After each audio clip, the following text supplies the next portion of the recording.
Cerita diawali dengan si bangsawan tampan yang kini kembali. Si tampan itu adalah Ko Han-soo. Dan sedikit flashback, Ko Han-soo adalah seorang warga Korea miskin. Namun berkat kecerdasannya, ia berhasil merubah hidupnya menjadi salah satu pengusaha terpandang hingga dipinang oleh salah satu bangsawan Jepang. Sebuah pernikahan tanpa cinta ia jalani hingga memiliki 3 orang putri. Hingga pada suatu hari saat ia melakukan sebuah perjalanan bisnis, ia bertemu dan jatuh hati dengan seorang gadis desa bernama Sunja. Cinta tulus Sunja kepada Ko Han-soo membuat gadis itu terlena. Dan di hari ketika Han-soo mengajak Sunja ke gunung untuk mencari jamur, ia justru menanam benih pada gadis desa yang polos itu. Sunja yang polos pun akhirnya hamil. Ko Han-soo sangat senang karena ia sendiri sangat menginginkan bayi tampan dan cerdas seperti dirinya dan Sunja. Namun hati Sunja hancur karena Ko Han-soo tidak bisa menikahi dirinya, dan Sunja menolak jika Ko Han-soo hanya menjadikannya ani-ani saja. Sunja kemudian mengambil keputusan besar untuk menikah dengan seorang pria baik-baik yang mau menerima kondisinya yang tengah hamil. Namun hal itu membuat Ko Han-soo sangat cemburu karena Sunja telah memilih pria yang ia anggap tidak lebih baik dari dirinya. Singkat cerita, setelah menikah, suami Sunja yang bernama Baek Isa membawa Sunja ke Osaka untuk tinggal dengan kakaknya. Keluarga kecil Isa dan Sunja sangat bahagia walaupun serba kekurangan. Karena saat itu Isa tidak bisa banyak bekerja karena fisiknya yang lemah. Sunja dan Isa akhirnya dikaruniai putra kedua mereka yang diberi nama Mozasu, sebuah keluarga yang sempurna dan bahagia. Hingga pada suatu hari, Isa mendapatkan sebuah masalah. Ia ditangkap atas kasus demonstrasi buruh yang menuntut kenaikan upah. Putra pertama Sunja yang bernama Noah berusaha untuk mengejar mobil polisi yang membawa sang ayah. Namun hal itu percuma dan sia-sia. Sejak saat itu Noah tidak bisa lagi melihat sang ayah. Ia berusaha untuk menjadi anak kecil yang kuat untuk melindungi ibu dan adiknya.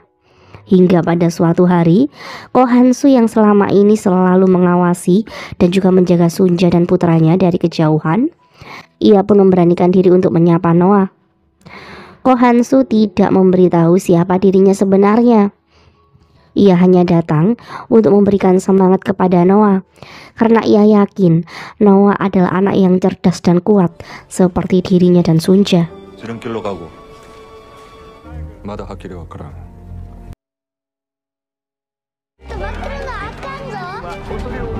Singkat cerita, kini Noah sudah tumbuh remaja. Terlihat saat itu Mozasu mengajak kakaknya lomba lari di dalam pasar yang cukup sesak. Noah selalu mengalahkan Mozasu karena larinya tentu lebih cepat dari sang adik yang masih kecil. Hari itu, Noah dan Mozasu membantu Sunja berjualan kimchi selepas mereka pulang sekolah. Kemudian seorang pria bernama Tuan Kim datang untuk membeli kimchi yang dijual oleh Sunja. Tuan Kim adalah pelanggan tetap yang sangat menyukai kimchi buatan Sunja. Ia tampak sedih saat Sunja bercerita bahwa sebentar lagi Sunja mungkin tidak bisa berjualan kimchi lagi karena bahan-bahan yang dibutuhkan untuk membuat kimchi sudah mulai langka. Tuan Kim tentu khawatir dengan nasib Sunja dan keluarganya. Namun Sunja dengan tenang mengatakan bahwa ia selalu bisa bertahan dalam kondisi apapun. Tuan Kim memberi Sunja semangat. Ia memuji kedua putra Sunja sebagai anak yang cerdas dan pasti bisa selalu melindungi Sunja. Namun keramahan Tuan Kim membuat Mozasu curiga. Si bocah kecil itu justru merasa Tuan Kim seperti seorang mata-mata yang selama ini sengaja baik kepada mereka. Situasi tenang di pasar kala itu berubah panik saat beberapa pesawat tentara Amerika berdatangan. Mereka menjatuhkan banyak selebaran untuk dibaca oleh warga pasar. Sunja meminta Noah untuk membacakan isi dari selebaran itu.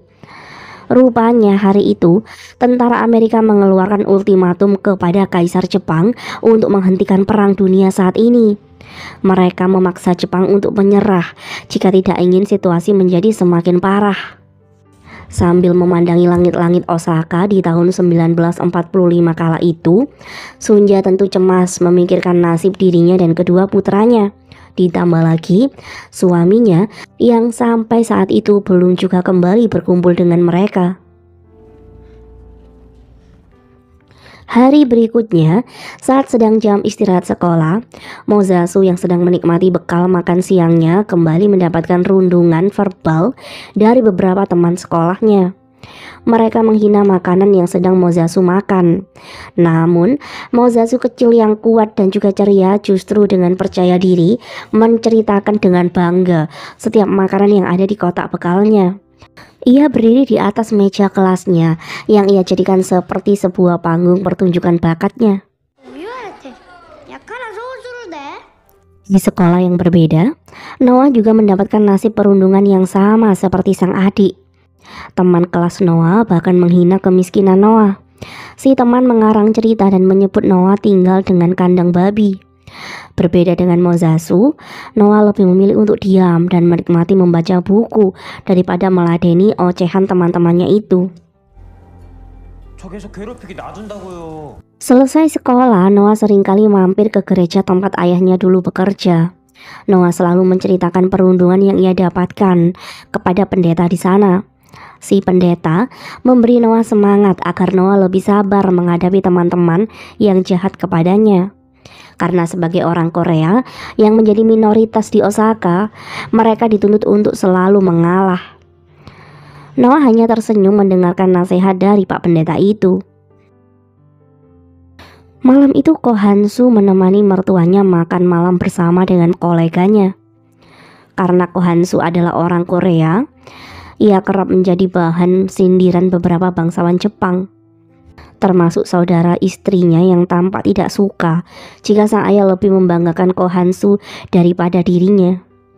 Mertua Ko Hansu memang terlihat jelas sangat menyayangi Ko Hansu, walaupun Ko Hansu adalah orang Korea. Kemudian saat Ko Hansu pergi mencari dua tamu yang tadi berpamitan ke toilet, ia tidak sengaja mendengar percakapan serius mereka berdua. Dua pria Jepang itu membahas tentang tentara Amerika yang ingin mengambil alih Osaka, seperti peringatan yang sudah mereka sampaikan lewat lembaran yang mereka bagikan tempo hari. Salah satu pria Jepang bercerita jika ia sudah mengungsikan keluarganya sebagai bentuk perlindungan yang ia berikan kepada mereka. Karena ia sendiri khawatir dengan peringatan dari tentara Amerika itu. Mendengar percakapan dua pria itu, Ko Hansu mulai khawatir karena ia ingin melindungi orang-orang yang ia sayangi. Di sisi lain, Sunja dan kedua putranya terlihat semangat mengikuti latihan perlindungan diri untuk menghadapi para musuh yang dikhawatirkan akan tiba di kota mereka.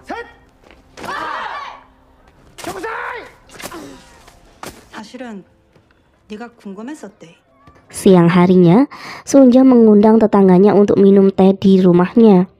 Mereka saling bercerita. Sunja merasa kasihan dengan wanita muda yang menjadi korban KDRT suaminya itu. Luka-luka di tangan si wanita muda itu sudah menjelaskan bagaimana neraka yang ia dapatkan selama ini dalam rumah tangganya. Sunja kemudian menceritakan tentang dirinya yang sangat beruntung dan bahagia mendapatkan pria baik seperti Ishak menjadi suaminya. Walaupun sampai sekarang Ishak masih belum bisa kembali dengan dirinya dan juga anak-anaknya.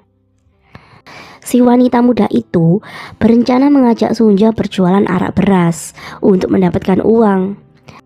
Sunja terlihat sedikit tertarik dengan tawaran itu, walaupun hal itu adalah sesuatu yang ilegal dan sangat beresiko. Namun karena kondisi keuangan keluarganya sekarang sedang sulit karena bahan kimchi yang sangat sulit untuk didapat, dan kakak iparnya yang sedang bekerja di luar kota mulai kesulitan untuk mengirim uang, Sunja pun mulai mempertimbangkan tawaran dari tetangganya itu.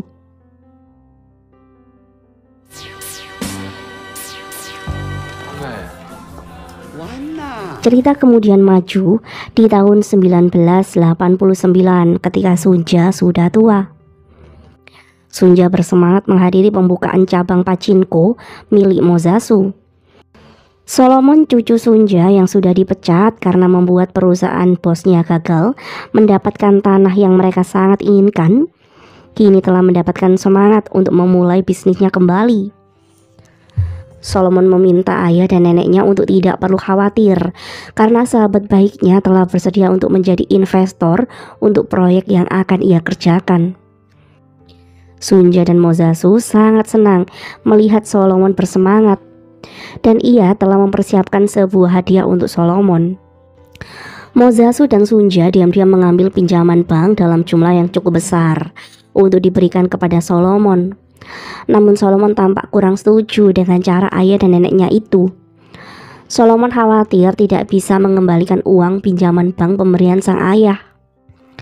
Namun sang ayah meyakinkan Solomon bahwa sebagai orang tua, ia tentu selalu ingin mendukung sang anak.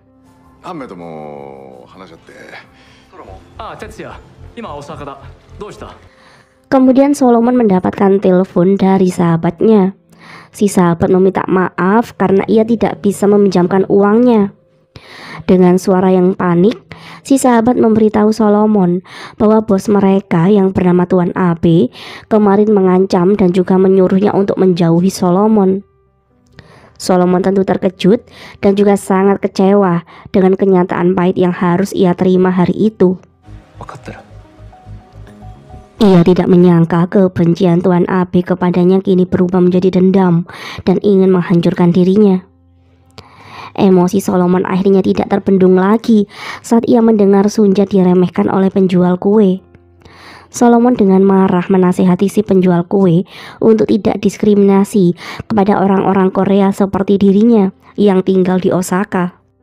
Solomon mengatakan walaupun ia adalah orang Korea, ia bisa sukses diterima di universitas terbaik di dunia dan menghasilkan uang yang lebih banyak dari yang dihasilkan oleh si penjual kue itu. Sunja mencoba untuk menenangkan Solomon. Ia kemudian mengajaknya pergi. Namun saat itu, Solomon telah membuat sebuah keputusan. Ia merobek cek pemberian sang ayah tadi dan bergegas pergi ke tempat di mana saat itu Tuan Abe sedang terlihat bahagia karena mendapatkan sebuah penghargaan besar. Solomon datang dengan tatapan menantang untuk mengintimidasi Tuan Abe yang saat itu sedang menerima penghargaan. Cerita kemudian kembali pada Sunja di tahun 1945. Kala itu adalah Perang Dunia Kedua. Sunja terlihat sedih dan khawatir karena ia kesulitan mendapatkan bahan untuk kimchi yang akan ia jual. Di tempat berbeda, Noah kembali berhasil mendapatkan ranking 1 di kelasnya. Namun Noah terlihat tidak memperdulikan prestasi yang ia dapatkan itu. Ia lebih serius dengan buku Amerika yang ia baca. Saat pulang sekolah, guru Noah menegurnya karena tadi membaca buku Amerika adalah sebuah tindakan yang ilegal. Guru yang peduli kepada Noah itu tidak ingin Noah bernasib buruk. Ia menyinggung tentang Ishak yang belum juga kembali ke rumah.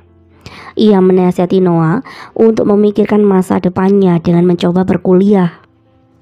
Namun Noah menolaknya karena ia lebih tertarik untuk menjadi seorang pendeta seperti sang ayah.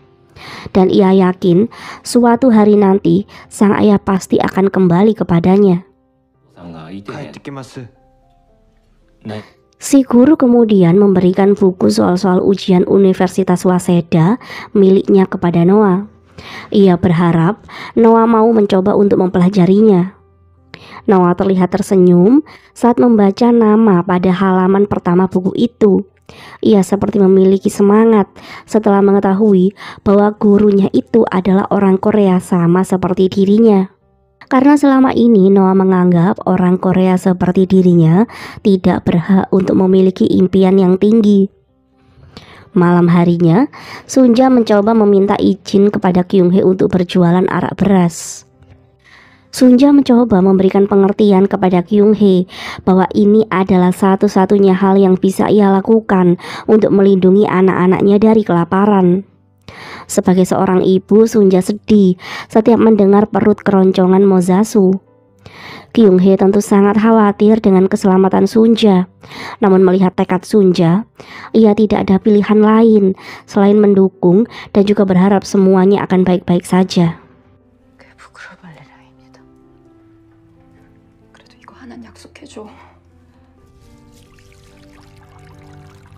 Beberapa hari kemudian, Sunja mulai membuat arak beras dengan tetangganya.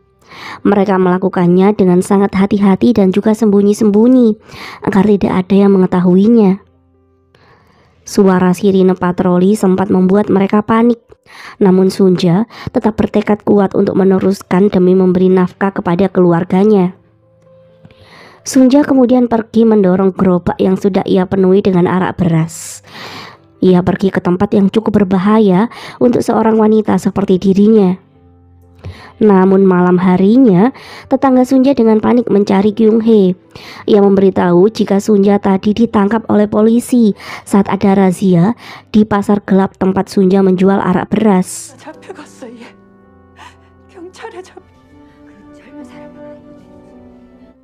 Keesokan harinya di penjara, para wanita yang ditangkap saat itu berharap mendapatkan hakim yang tua agar hukuman yang mereka dapatkan lebih ringan.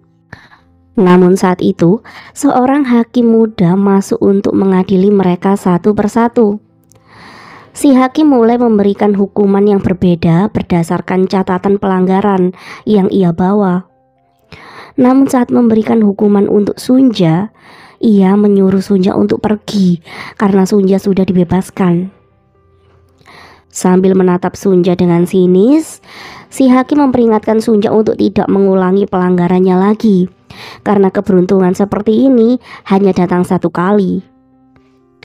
Di depan kantor polisi, Sunja bingung saat melihat Tuan Kim sedang menunggu dirinya. Tuan Kim meminta Sunja untuk masuk ke dalam mobil dan ikut dengannya. Sunja memilih ikut dengan Tuan Kim karena rasa penasaran dalam pikirannya. Tuan Kim kemudian membawa Sunja ke sebuah rumah mewah. Di sebuah ruangan, Sunja sangat terkejut seperti melihat hantu, padahal sosok itu adalah Ko Han-soo. Ko Han-soo tampak tampan dan juga berkarisma. Namun di dalam hati Sunja, ia hanyalah seorang pria pengecut yang menghancurkan hidupnya dahulu. Ko Han-soo memberitahu Sunja bahwa selama ini ia tidak pernah lepas dari pandangannya. Bahkan untuk mengawasi dan melindungi Sunja dan juga Noah, Ko Han-soo telah mempekerjakan Tuan Kim sebagai mata-mata untuknya. Ko Han-soo memuji Noah yang telah tumbuh menjadi seorang pemuda tampan dan pintar seperti dirinya dulu. Sunja terlihat tidak senang mendengar semua ucapan dari Ko Han-soo. Namun, tujuan Ko Han-soo membantu membebaskan Sunja hari ini dan juga bertemu dengannya adalah untuk meminta Sunja membawa anak mereka pergi dari Osaka untuk menyelamatkan diri mereka sebelum tentara Amerika datang dan mengambil alih desa ini. 폭격기를 잔뜩 보내 여길 쑥대밭으로 만들 거라고. Sunja dengan sinis menatap Ko Han-soo. Ia tidak percaya dan juga menolak menuruti keinginan Ko Han-soo. Karena ia ingin tetap ada di sini sampai Isak keluar dari penjara nanti.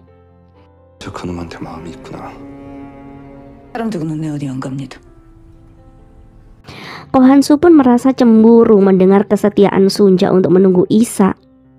Sunja kemudian memilih pergi tanpa berpamitan kepada Ko Han-soo.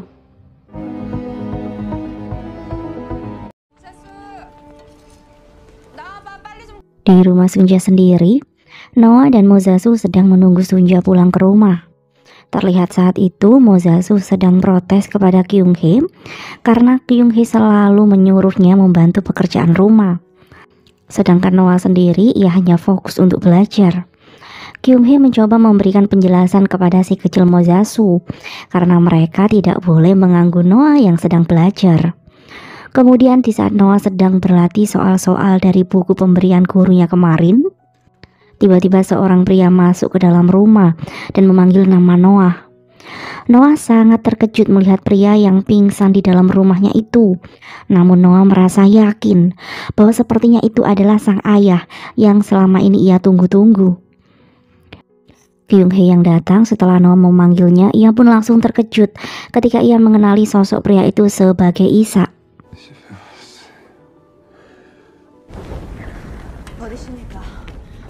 Setelah Kyung-hee mengistirahatkan Isa, tak berapa lama kemudian Sunja pulang dan bergegas mencari Isa yang sangat ia rindukan. Kyung-hee menatap Sunja dalam-dalam dan menyuruhnya untuk lebih tegar. Si kecil Mozasu tampak bingung melihat ibunya. Ia pun menghentikan belajarnya. Sunja membuka pintu kamarnya pelan-pelan, namun suara kedatangan itu masih tetap mengagetkan Isa yang sedang beristirahat. Sebuah pertemuan penuh haru setelah bertahun-tahun terpisah tanpa bisa bertemu.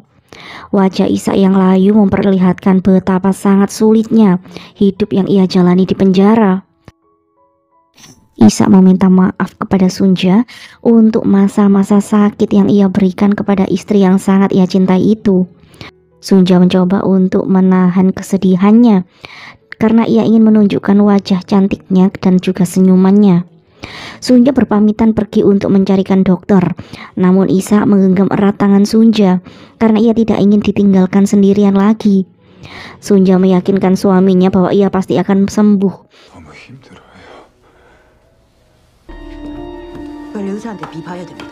Sunja berpamitan kepada Kyung-hee untuk mencari dokter terbaik yang ada di kota ini karena Isa harus disembuhkan. Kyung-hee mencoba untuk menahan Sunja yang akan pergi karena ia merasa waktu Isa tidak akan lama lagi, sehingga lebih baik jika Sunja tetap di sini menemani Isa. Namun dengan wajah yang sangat yakin, Sunja tidak putus asa karena ia yakin Isa masih bisa disembuhkan jika ia berhasil membawa dokter terbaik untuk mengobatinya.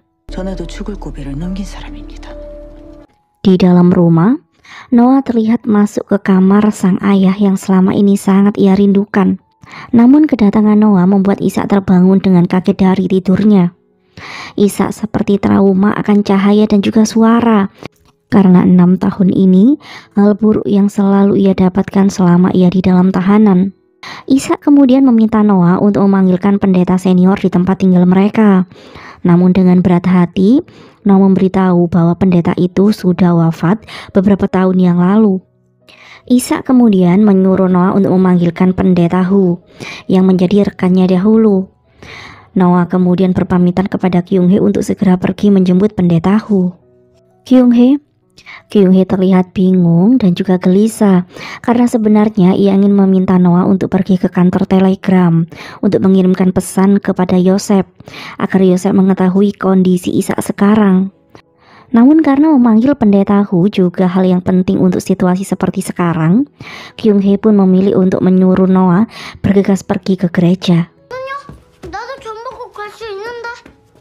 Si kecil Mozasu tiba-tiba menawarkan dirinya untuk pergi ke kantor telegram. Ia meyakinkan Kyung-hee bahwa ia bisa mengirimkan pesan tentang kondisi sang ayah kepada pamannya. Kemudian dengan sebuah kertas dan juga dompet yang berisi uang receh, Mozasu pergi ke kantor telegram. Ia meminta tolong petugas di sana untuk mengirimkan pesan kepada pamannya yang bekerja di Nagasaki. Kecerdasan Mozasu membuat si petugas kagum karena merasa anak sekecil itu bisa membaca dengan lancar. Karena merasa anak sekecil itu sudah bisa membaca dengan lancar, tentu itu adalah hal yang sangat langka di era perang seperti ini. Namun Mozasu kecil terlihat sedih saat ia membaca pesan yang ditulis oleh Kyung-hee. Ia sedih mengetahui bahwa sang ayah kini sedang sakit parah. Di tempat berbeda, Noah terlihat panik saat ia tiba di gereja. Ia meminta pendeta Hu untuk segera ke rumahnya dan mendoakan sang ayah. Noah bercerita dengan senang karena akhirnya sang ayah sudah pulang. Noah memberitahu kondisi sang ayah yang sakit parah. Ia ingin pendeta Hu mendoakan kesembuhan sang ayah. Pendeta Hu sendiri tampak terkejut mendengar cerita Noah. Namun ia seperti menyimpan sesuatu yang membuatnya ragu untuk pergi melihat Isa yang sudah kembali ke rumah. Di tempat berbeda, Sunja rupanya pergi ke kediaman Ko Han-soo. Ia datang ke sana untuk meminta bantuan Ko Han-soo karena ia sangat membutuhkan dokter untuk mengobati Isa. Ko Han-soo menasehati Sunja bahwa prioritas Sunja sekarang harusnya adalah segera pergi dari kota ini untuk melindungi anak-anaknya. Sunja kecewa dengan sikap Ko Hansu yang tidak bertanya tentang Isa dan juga tidak membebaskan Isa lebih awal sebelum kondisinya separah ini. Tidak ingin dituduh oleh Sunja, Ko Hansu memberitahu Sunja bahwa ini bukanlah hal yang mudah yang bisa ia langsung lakukan. Karena sebagai ganti untuk pembebasan Isa, ia telah membantu kepala sipir dan keluarganya untuk pergi pindah ke kota yang lebih aman. Ko Hansu kecewa kepada Sunja karena di saat semua orang ingin menyelamatkan diri mereka dengan pergi ke tempat lain, Sunja justru memilih untuk tetap tinggal di sini. Ko Hansu tampak sedih karena ia bisa merasakan keputusasaan Sunja hingga datang menemuinya dan meminta bantuannya. Namun karena Ko Hansu ingin melindungi Noa dan juga Mozasu, ia memberikan Sunja sebuah syarat jika Sunja memang ingin bantuan darinya. Ko Hansu berjanji untuk mencarikan dokter terbaik yang masih ada di kota ini. Namun setelahnya Sunja harus berjanji untuk ikut dengannya dengan membawa anak-anaknya. Karena Ko Hansu ingin melindungi Sunja dengan pergi dari kota ini. Dan itu dengan atau tanpa Isa nanti. Sunja yang sudah putus asa, akhirnya ia pun menyetujui syarat yang diberikan oleh Ko Hansu. Karena ia sangat ingin melihat kesembuhan suaminya. 약속해. Di rumah, Kyung-hee dan Mozasu menjaga Isa yang sedang meminum obat herbalnya. Mozasu duduk di samping sang ayah sambil menceritakan impiannya untuk bisa menjadi orang kaya karena ia ingin bisa mendapatkan dokter terbaik untuk kesembuhan ayahnya dan juga membelikan rumah yang besar untuk mereka semua. Isa terlihat senang mendengarkan Mozasu bercerita dengan penuh semangat. Dengan tersenyum, Isa kemudian memberikan nasihat kepada Mozasu. Ia memberitahu Mozasu bahwa kekayaan sejati adalah untuk dicintai. Mozasu yang polos kemudian menjawab jika impiannya adalah menjadi orang kaya yang juga bisa mendapatkan cinta. Mozasu memeluk sang ayah saat listrik tiba-tiba padam. Ia tidak ingin ayahnya ketakutan dalam gelap malam. Kemudian Noa akhirnya pun datang dengan membawa pendeta Hu. Isa kemudian meminta Kyung-hee untuk membawa Mozasu karena ia ingin berbicara berdua dengan pendeta Hu dan juga Noa. Dengan tertatih, Isa mencoba untuk berbicara. Ia bertanya kepada pendeta Hu, apakah pendeta Hu yang melaporkan Isa sehingga Isa ditangkap oleh petugas. Pendeta Hu tidak membantah tuduhan Isa.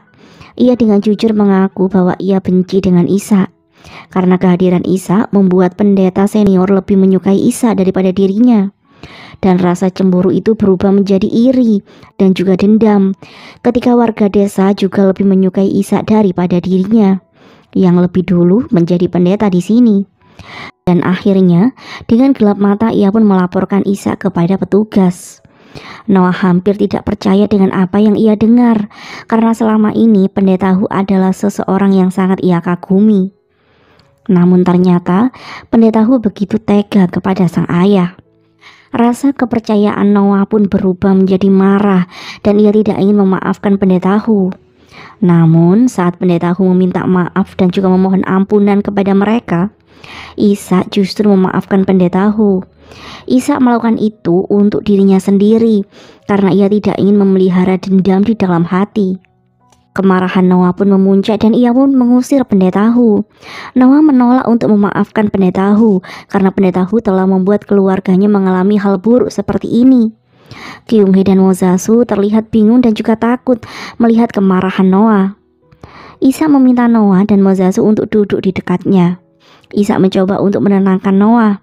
Ia ingin Noah memahami bahwa pengampunan bukanlah sebuah hadiah ataupun kekuasaan, melainkan sebuah penerimaan yang akan memberikan ketenangan dan juga kedamaian dalam hati.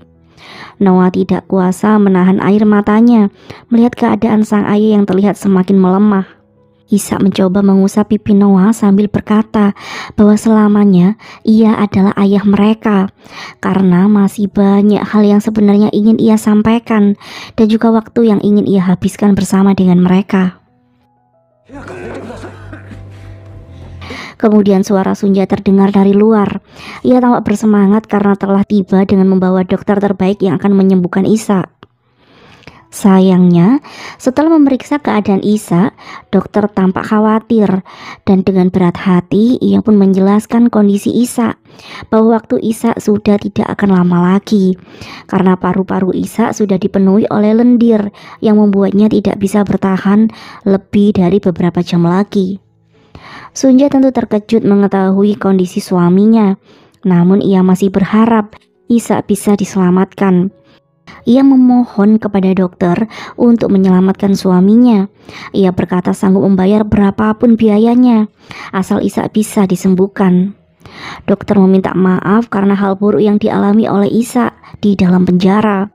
Ia merasa kasihan kepada Isa dan menyayangkan perlakuan sangat buruk yang dilakukan oleh tentara Jepang kepada Isa. Setelah dokter pergi, Sunja menemani Isa yang terlihat semakin lemah. Isa meminta maaf kepada Sunja karena telah memberikan kesedihan dan juga kesulitan kepada Sunja. Isa tahu betapa sulitnya Sunja harus sendirian berjuang untuk membesarkan kedua putra mereka. Sunja meminta Isa untuk tidak menyalahkan dirinya.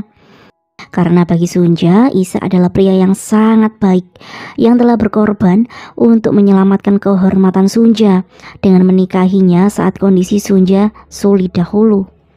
Dan Sunja sendiri sangat bangga menjadi istri dari Isa karena semua orang selalu membicarakan kebaikan-kebaikan Isa.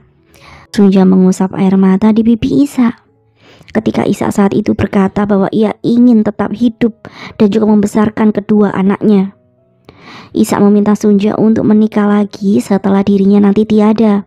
Namun bagi Sunja, mencintai dan dicintai, menghormati dan juga dihormati oleh pria yang mengagumkan seperti Isa adalah hal yang lebih dari cukup untuknya. Sunja berjanji kepada Isa bahwa ia akan membesarkan kedua putra mereka dengan sangat baik. Dan pesan terakhir Sunja itu pun mengiringi kepergian Isa untuk selama-lamanya.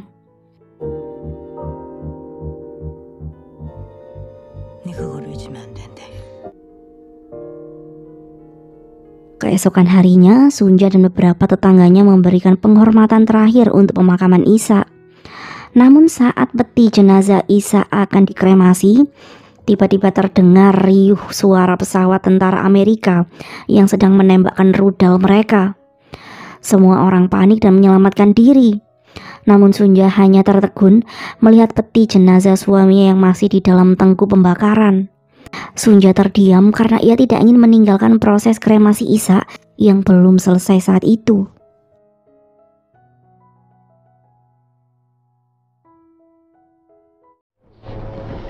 Suara gemuruh pesawat tentara Amerika semakin membuat panik warga. Sunja hampir saja kehilangan Noah saat berlari menyelamatkan diri. Di dekat rumah Sunja, Ko Han-soo dan Tuan Kim datang untuk membawa Sunja pindah dari kota itu. Kyung-hee bertanya kepada Sunja, siapakah dua orang pria asing yang ada di depan mereka itu. Sunja mencoba menjelaskan kepada kakak iparnya tentang Ko Han-soo yang ingin menolong keluarga mereka untuk berlindung di pedesaan yang lebih aman. Kyung-hee tampak ragu karena ia ingin berlindung di tempat yang sudah dibuat oleh pemerintah kota. Kyung-hee juga ingin menunggu suaminya di sana saja. Mendengar Kyung-hee yang keras kepala membuat Ko Han-soo sedikit kesal. Ia akhirnya memaksa Sunja untuk ikut dengannya jika mereka memang ingin tetap hidup. Sunja mencoba meyakinkan Kyung-hee bahwa Ko Han-soo pasti akan melindungi mereka. Ia pun mulai menyuruh Noah dan juga Mozasu untuk mengemasi barang-barang yang ingin mereka bawa untuk pergi. Saat berkemas-kemas, Noah terlihat ragu saat memilih antara buku Alkitab atau buku soal-soal ujian masuk universitas pemberian gurunya. Dan kekecewaan Noah pada pendeta Hu akhirnya membuat Noah memilih untuk hanya membawa buku pemberian gurunya saja. Sementara itu, Tuan Kim sedang berdebat dengan Kyung-hee yang tidak segera berkemas-kemas. Tuan Kim akhirnya membantu Kyung-hee untuk mengubur benda warisan keluarga Kyung-hee agar Kyung-hee segera berkemas-kemas seperti yang lainnya. Sunja membawa foto pernikahannya untuk mengingat Isa dan juga sang ibu. Ko Han-soo langsung menyuruh semua untuk masuk ke dalam mobil karena situasi yang semakin panik dan juga mencekam. Ia mengendarai mobil sedikit lebih pelan di antara kerumunan orang di jalan. Sunja merasa kasihan dengan tetangganya yang tempo hari membuat arak beras dengannya. Namun mobil Ko Han-soo sudah penuh sesak oleh dirinya dan anak-anaknya. Noah merasa kasihan saat melihat pendeta Hu di antara kerumunan warga yang berjalan untuk mencari perlindungan. Situasi kemudian semakin rusuh saat beberapa orang meminta untuk masuk ke dalam mobil Ko Han-soo.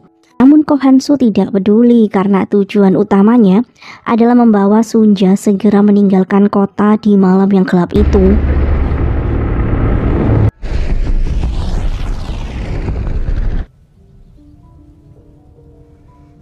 다 왔어.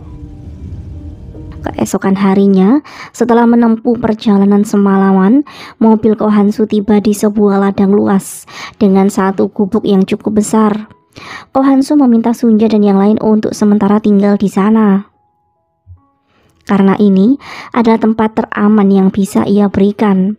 Namun Kyung-hee menolak karena gubuk itu lebih terlihat seperti bekas kandang yang tidak layak untuk ditinggali.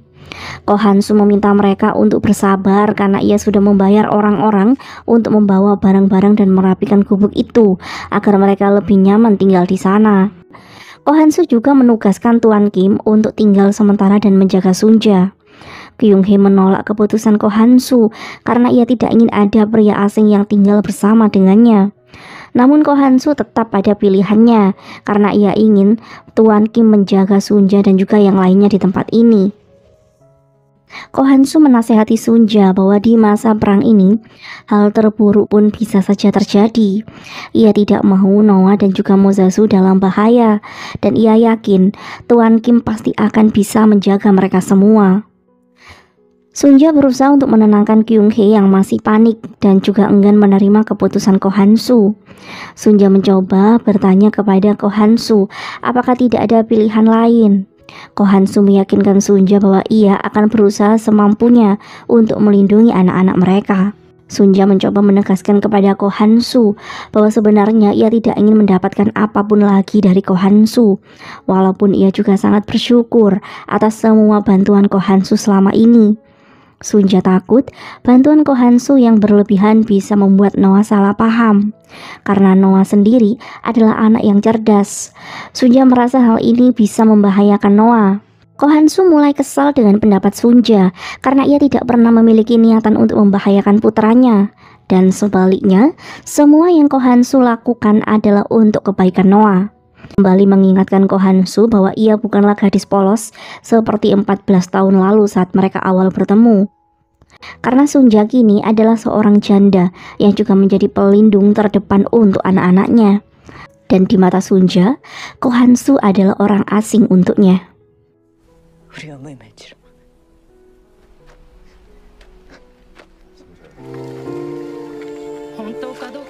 Singkat cerita, 3 bulan kemudian, Sunja dan Kyung-hee terlihat sudah bisa beradaptasi dengan warga desa lainnya. Mereka melakukan pekerjaan di ladang seperti warga desa lainnya. Namun karena Sunja dan Kyung-hee adalah orang baru di sana, mereka pun kerap menjadi bahan gosip ibu-ibu di desa itu. Sunja terlihat kesal setiap kali ada yang membicarakan berat badannya dan dengan menyebutnya sebagai wanita gendut. Terlebih lagi karena Tuan Kim, Sunja, dan Kyung-hee adalah orang Korea, mereka pun kerap disepelekan oleh para pribumi Jepang di sana. Di rumah Sunja, Mozasu dan Noah tampak sudah nyaman dengan kehidupan baru mereka. Saat pergi menangkap ayam yang kabur dari kandangnya, Tuan Kim dengan sigap membantu mereka berdua. Mozasu bahkan merasa hidupnya lebih asik seperti ini daripada bersekolah. Ia tidak masalah dengan perang yang belum usai, karena ia menikmati setiap hari dengan bermain bersama dengan ayam-ayam peliharaannya. Noah menasehati Mozasu bahwa perang tidak akan selamanya dan mereka harus kembali bersekolah. Mozasu bersyukur karena Ko Han-soo datang untuk membantu keluarga mereka. Namun ia sedikit kecewa kenapa sang ibu tidak mengenalkan Ko Han-soo sejak awal, karena ia sangat suka dengan permen-permen yang dibawakan oleh Ko Han-soo. Sesampainya di rumah, Mozasu sangat senang melihat mobil Ko Han-soo di depan rumahnya. Ia berlari untuk masuk ke dalam rumah dan segera melihat barang apa saja yang dibawa oleh Ko Han-soo hari itu. Kyung-hee terlihat bahagia karena Ko Han-soo membawakan radio untuk mereka.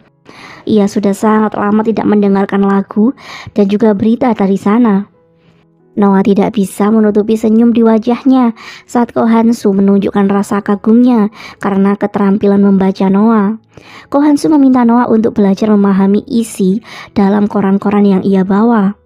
Namun dari dapur, Sunja memandangi kedekatan antara Ko Han-soo dengan kedua putrinya dengan perasaan sedikit cemas. Ko Han-soo meminta izin kepada Sunja untuk mengajari Mozasu dan Noah bermain layang-layang, karena setiap laki-laki harus bisa bermain layang-layang. Mozasu dan Noah terlihat girang memainkan layang-layangnya. Sunja sendiri tersenyum karena ia bisa merasakan kebahagiaan yang anak-anaknya rasakan. Melihat Ko Han-soo yang berdiri membelakangi dirinya, membuat Sunja sejenak larut akan lamunannya. Mungkin ia melihat sosok Isa yang ia rindukan, atau juga bisa saja sosok Ko Han-soo yang 14 tahun lalu menjadi cinta pertamanya. Suasana riang di siang saat itu tiba-tiba berubah mencekam karena pesawat tentara Amerika yang kembali menghiasi langit Jepang. Kyung-hee terlihat cemas karena ia memikirkan Yosef yang sedang berada di Nagasaki. Tuan Kim mencoba menenangkan Kyung-hee dengan berkata bahwa arah yang dituju oleh pesawat-pesawat itu bukanlah kota Nagasaki.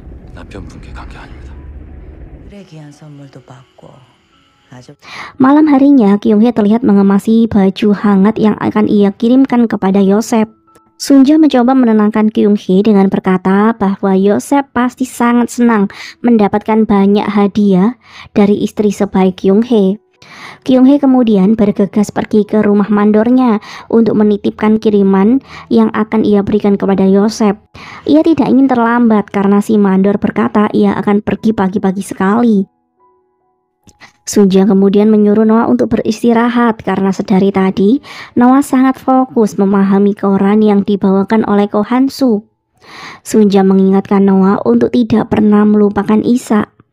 Noah berkata ia tentu tidak akan pernah bisa melupakan sosok ayahnya, sekalipun mereka sudah berpisah untuk selamanya.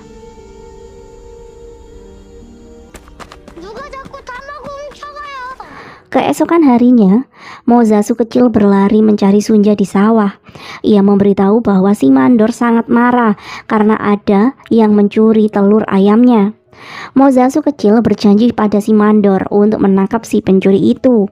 Sunja tentu khawatir karena bagaimana bisa putra kecilnya itu membuat janji untuk menangkap pencuri. Namun, Tuan Kim justru bangga karena Mozasu sangat berani, dan ia pun berjanji untuk membantu Mozasu menangkap si pencuri telur ayam malam ini. Tuan Kim memiliki ide untuk berjaga-jaga malam ini demi menangkap basah si pencuri. Mozasu sangat bersemangat dengan ide Tuan Kim, dan tidak hanya Mozasu saja, Kyung-hee yang selama ini penakut dan juga pendiam bahkan meminta untuk diikutkan dalam rencana menangkap si pencuri telur ayam.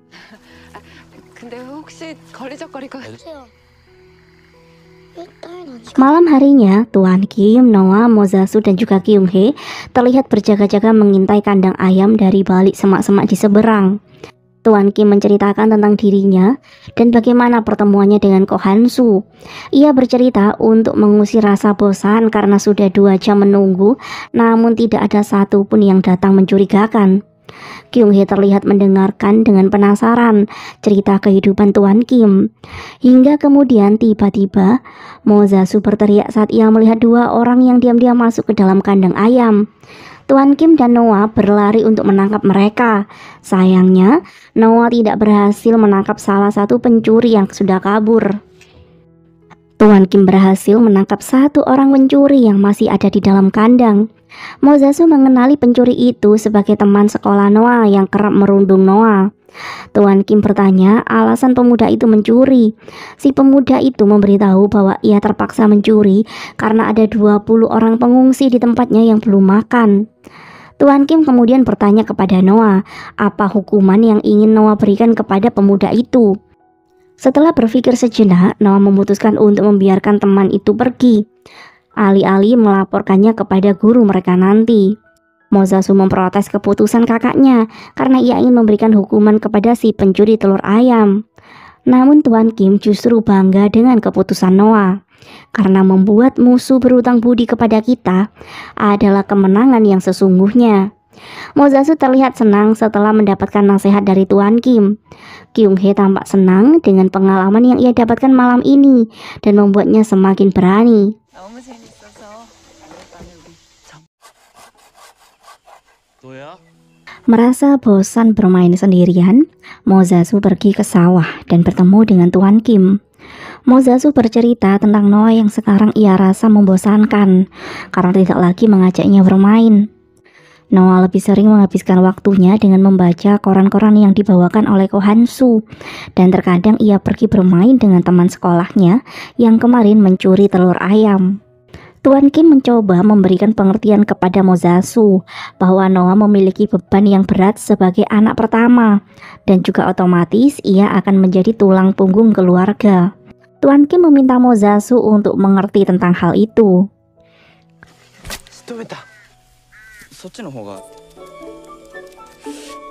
Di tempat berbeda, Noah terlihat sedang bersama dengan temannya. Ia belajar mencari ular di sawah dari si teman. Si teman yang dulu kerap merundung Noah sekarang mulai berubah. Ia menceritakan banyak hal kepada Noah. Ia bahkan merasa kehidupannya di pengungsian ini lebih menyenangkan daripada hari-harinya di sekolah, karena sekolah menjadi beban yang berat untuk dirinya. Ia sering menerima pukulan dari sang ayah setiap kali ia gagal menjadi juara 1 di kelasnya. Dan sang ayah bertambah kesal setelah tahu bahwa juara 1 di kelasnya adalah orang Korea seperti Noah. Sama seperti pemikiran Mozasu, si teman juga tidak keberatan jika tinggal di sini lebih lama. Noah merasa aneh tapi juga senang karena ia sekarang berteman dengan siswa yang dulu kerap merundung dirinya di kelas.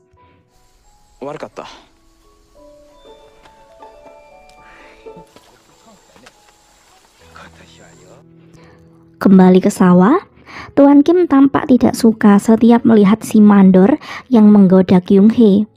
Wajah cantik Kyung-hee menjadi alasan si mandor kerap mendekatinya. Dan hal itu membuat Tuan Kim kesal dengan sikap si mandor yang mata keranjang.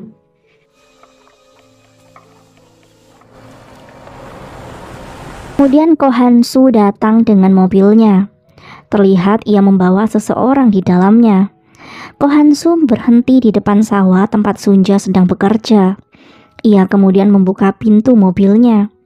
Sunja yang berdiri agak jauh terlihat samar-samar mengenali wajah wanita tua yang bersama dengan Ko Han-soo. Ia pun langsung berlari setelah yakin bahwa wanita itu adalah sang ibu yang telah berpisah 14 tahun lalu dengannya. Ko Han-soo tampak senang karena ia bisa merasakan kebahagiaan yang Sunja rasakan hari itu.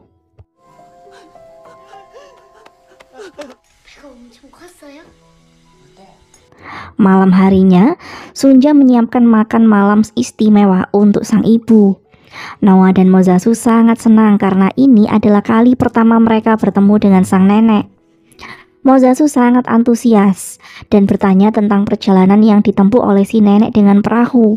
Mozasu bercerita bahwa ia sendiri memiliki impian untuk naik perahu. Ia sangat ingin pergi ke Afrika untuk melihat singa. Ibu Sunja memegang kedua tangan cucunya. Ia menasihati Noah dan juga Mozasu untuk tidak pernah lupa bahwa mereka berdua adalah orang Korea. Setelah Sunja dan Kyung-hee selesai menata meja dengan makanan yang mereka siapkan, Kyung-hee meminta Noah untuk memimpin doa sebelum mereka memulai makan malamnya. Mozasu memberitahu neneknya bahwa di hari spesial ini, sang ibu sengaja meminta 1 ekor ayam kepada mandornya, karena ia ingin memberikan makanan enak untuk sang ibu yang selalu ia rindukan. Mozasu dengan bangga menceritakan kehebatan ibunya dalam menangkap ayam. Si nenek tidak terlalu kaget karena sedari kecil Sunja memang ahli dalam hal seperti itu. Saat mereka akan memulai makan malam, Ko Han-soo datang untuk bertamu. Ibu Sunja sangat berterima kasih atas bantuan yang Ko Han-soo berikan. Ia menceritakan budi baik Ko Han-soo kepada dirinya, bagaimana Ko Han-soo mencarinya di pengungsian dulu. Sunja kemudian mengajak Ko Han-soo untuk makan malam bersama sebagai bentuk rasa terima kasihnya. Ko Hansu dengan senang hati duduk bersama dengan keluarga kecil Sunja.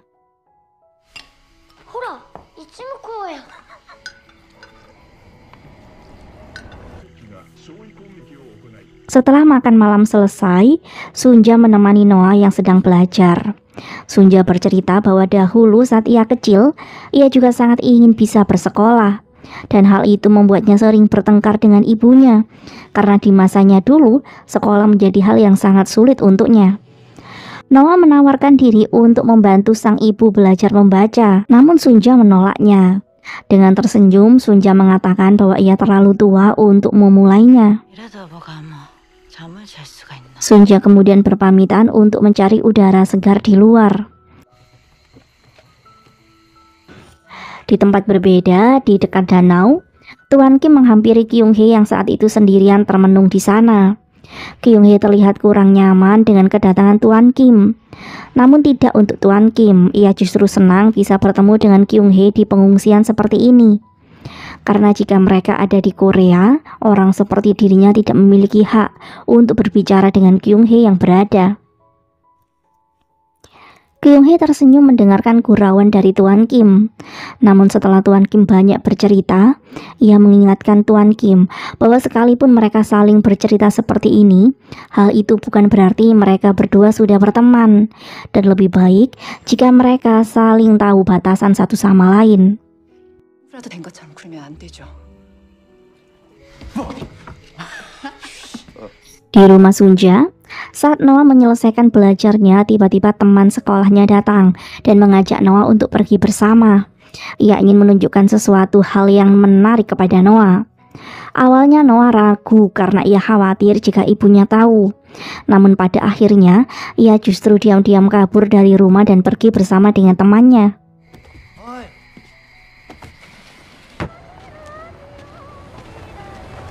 Di tempat berbeda, saat Sunja berjalan-jalan mencari udara segar, ia tidak sengaja bertemu dengan Ko Hansu yang menyapanya di seberang jalan. Ko Hansu mengajak Sunja untuk berlatih mengemudi dengan mobilnya. Ia yakin Sunja akan dengan cepat mempelajarinya. Sunja terlihat ragu karena ia belum pernah mengemudikan mobil selama ini. Ko Hansu memberikan semangat kepada Sunja dengan mengatakan bahwa orang seperti Sunja harus bisa mengemudikan mobil. Hal itu akhirnya membuat Sunja berani untuk mencoba melakukannya.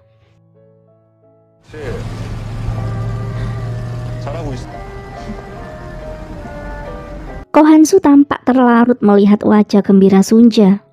Hingga tiba-tiba karena terlalu bersemangat, mobil Ko Hansu menabrak kayu dan masuk ke genangan lumpur. Ko Hansu mengajak Sunja untuk mendorong mobilnya bersama karena roda depan mobil itu terjebak di dalam lumpur. Sunja berniat memanggil Tuan Kim dan juga Noah untuk membantu mereka, namun Ko Hansu melarangnya. Setelah berhasil mengeluarkan mobilnya dari lumpur, Ko Hansu dan Sunja saling bertatapan satu sama lain dengan sangat dalam. Hingga mereka pun akhirnya larut dalam godaan.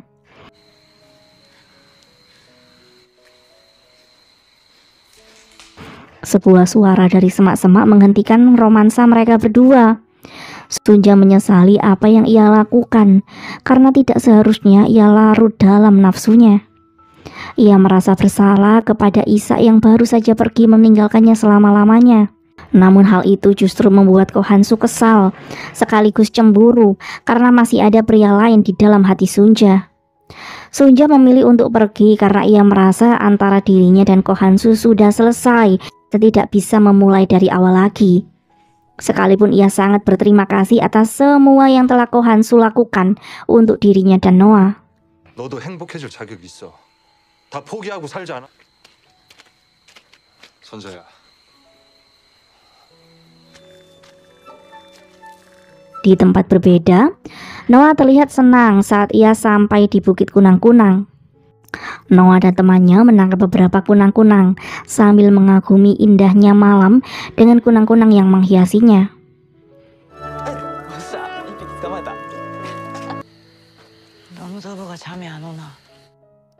Sementara itu, sesampainya Sunja di rumah, Sunja melihat ibunya duduk di depan rumah seperti sedang menunggu dirinya. Si ibu bertanya kepada Sunja apakah Ko Hansu adalah ayah kandung Noah. Sunja tidak merahasiakan kebenaran itu dan ia merasa bersalah kepada Noah.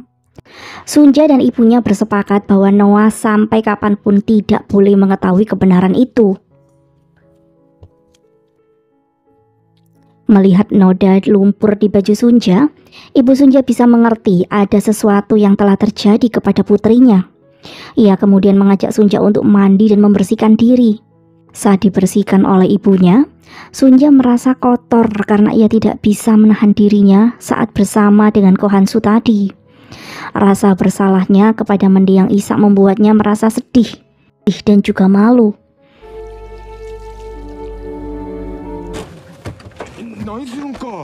Di tempat berbeda, Ko Hansu terlihat kesal saat mengendarai mobilnya. Dan di jalan ia tidak sengaja bertemu dengan mobil si mandor yang selama ini ia percayai. Setelah keluar dari mobilnya, Ko Hansu langsung memberi pelajaran kepada si mandor karena si mandor selama ini mencurangi dirinya. Ko Hansu dengan sangat emosi terus memberikan pelajaran kepada si mandor. Walaupun si mandor meminta maaf kepadanya, Ko Hansu tetap tidak berhenti memukulinya. Tampak sangat jelas Ko Hansu sebenarnya sedang melampiaskan rasa cemburu dan juga rasa kesalnya karena penolakan Sunja tadi.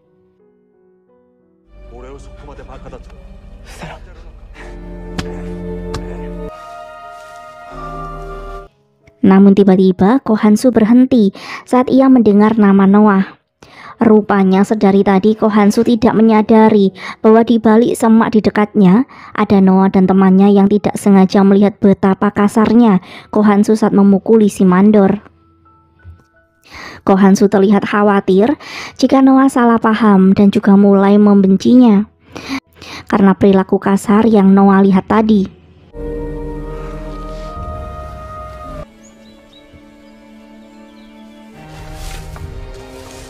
Beberapa hari kemudian, semua orang di desa terlihat sedang bekerja sama memanen padi yang sebelumnya mereka tanam bersama-sama. Mozasu dan Noah juga membantu untuk mengeringkan gabah. Musim panen itu menjadi sebuah perayaan yang istimewa untuk semua warga. Mereka mengadakan ritual lampion sebagai tanda bersyukur atas panen mereka.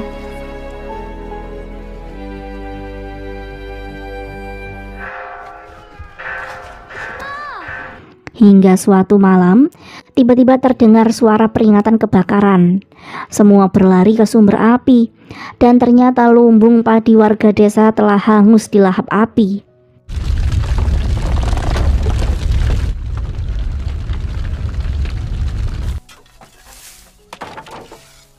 Keesokan harinya, Sunja dan Tuan Kim bergabung dengan warga desa lainnya. Mereka membersihkan bekas kebakaran di lumbung itu. Namun Kyung Hee terlihat panik dan kemudian berlari ke arah hutan. Tuan Kim berlari menyusul Kyung Hee karena ia khawatir dengan Kyung Hee. Kyung Hee bertanya kepada Tuan Kim kenapa hal ini terjadi kepada mereka semua. Padahal mereka semua sudah berbulan-bulan berupaya dan bekerja keras untuk menanam padi-padi itu. 그런 얘기를 왜 하는 건데요? Tuan Kim berusaha untuk menenangkan Kyung Hee dan akhirnya membuat Kyung Hee menangis dalam dekapannya. Kyung Hee menatap wajah Tuan Kim dan mereka berdua pun akhirnya terlarut dalam perasaan yang terlarang.